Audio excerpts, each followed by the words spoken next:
Olá, minha turminha do quarto ano, tudo bem? Vamos para mais uma aulinha? Hoje com a disciplina de ciências, tá? Peguem aí o material didático de vocês, o livrinho de ciências. Abram na página 145. Vamos estudar sobre a reprodução dos animais.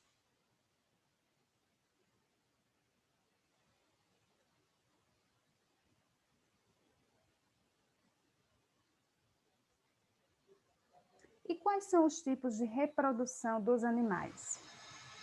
Nós temos a reprodução sexuada e temos a reprodução assexuada. Nós vamos ver agora um pouco da reprodução sexuada.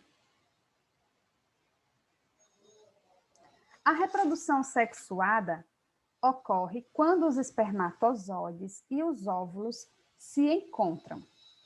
Geralmente, em uma espécie, existem indivíduos do sexo masculino e feminino.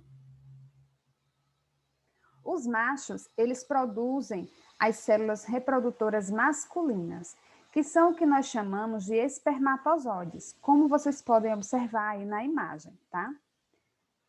E as fêmeas produzem as células reprodutoras femininas, que são os óvulos, como está mostrando aqui na gravura.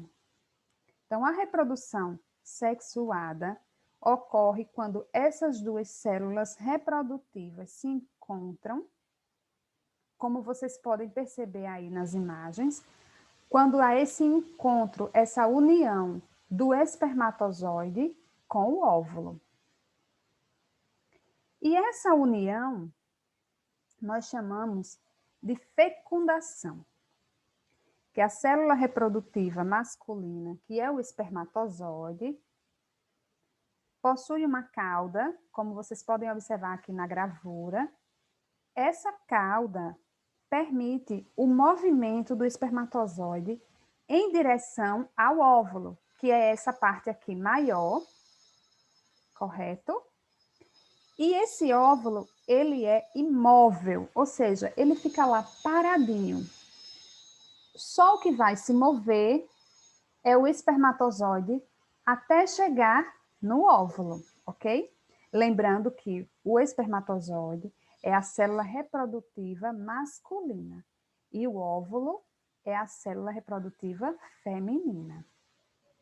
Então, o encontro do espermatozoide com o óvulo ocorre através da cópula ou acasalamento, como nós também chamamos.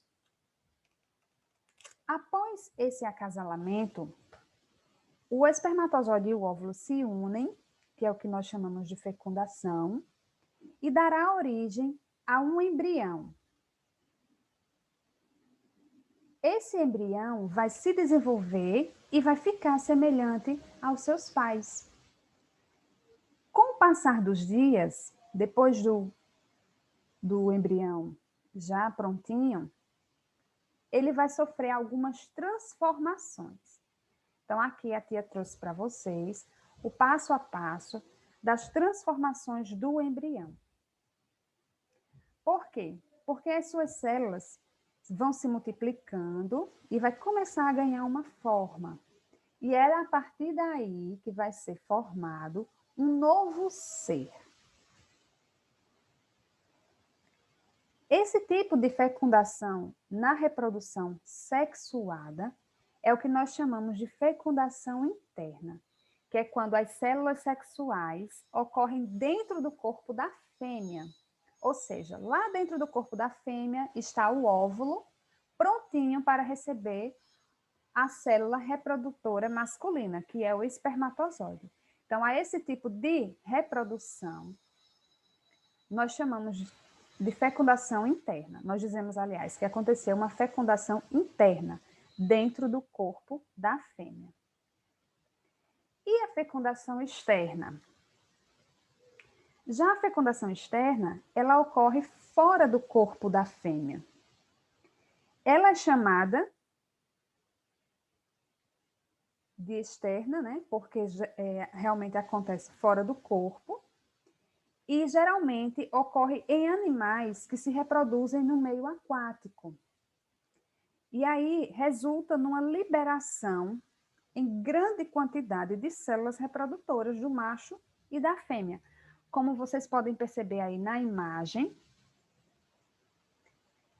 na reprodução dos anfíbios, que nós chamamos essa fase, né, de girino.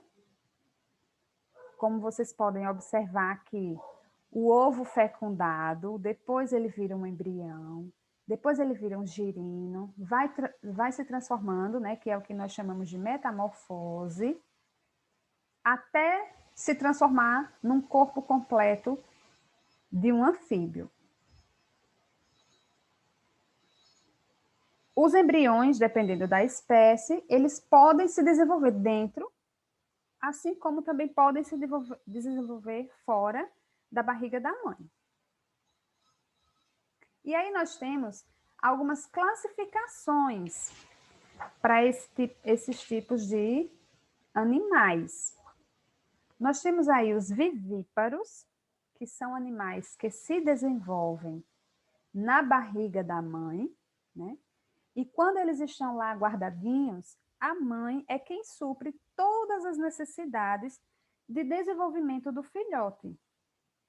Então, essa forma de desenvolvimento existe na maioria dos mamíferos. Também a gente vai ver aí em alguns peixes, em alguns répteis e alguns insetos. Depois dos vivíparos, nós temos os ovíparos, que são aqueles que se desenvolvem fora da barriga da mãe, como é o caso deste lindo pintinho. Então, eles recebem esse tipo de denominação de ovíparos, né, porque o seu desenvolvimento ocorre dentro de um ovo, e lá dentro desse ovinho, o embrião vai retirar todos os nutrientes que precisa para se desenvolver até o seu nascimento. Depois nós temos os ovovíparos, que são aqueles que se desenvolvem em ovo na barriga da mãe até o seu nascimento.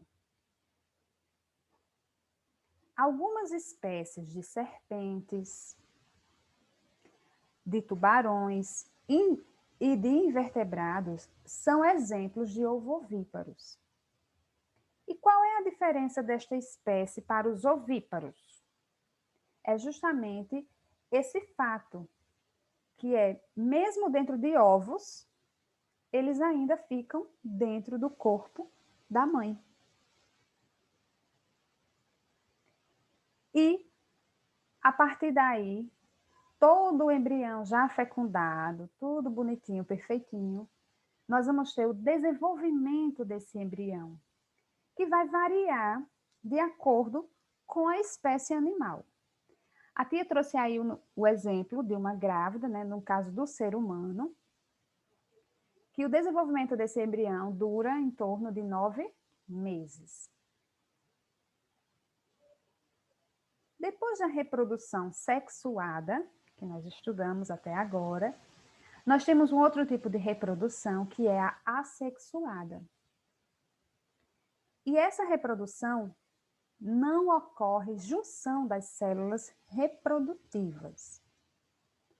Os animais que fazem esse tipo de reprodução, eles possuem a capacidade de dar origem a um novo ser a partir, vejam que interessante, de uma parte fragmentada, cortada do seu próprio corpo.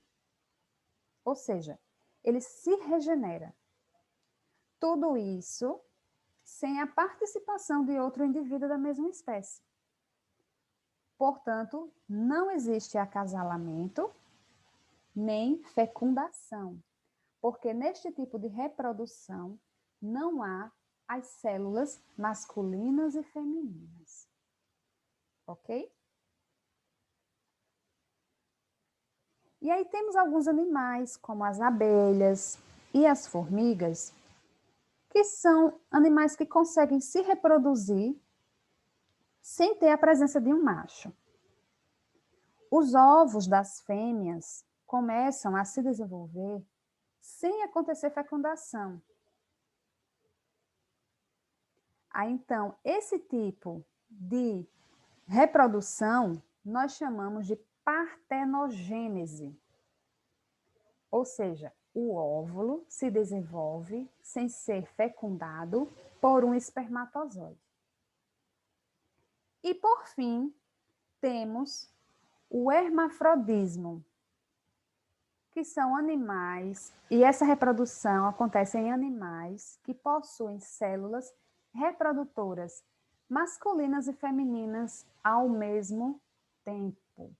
Como, por exemplo, a tia trouxe aqui para vocês uma imagem das minhocas, que são seres hermafroditas, seres que possuem os dois sexos, o masculino e o feminino. Gostaram das informações? Agora a tia vai deixar a atividade que se encontra lá nas páginas 150 a 152. Lembrando que a atividade é um complemento do aprendizado de vocês, então não deixem de fazer. Leiam com atenção, respondam e a gente volta a se encontrar na próxima aula. Até lá!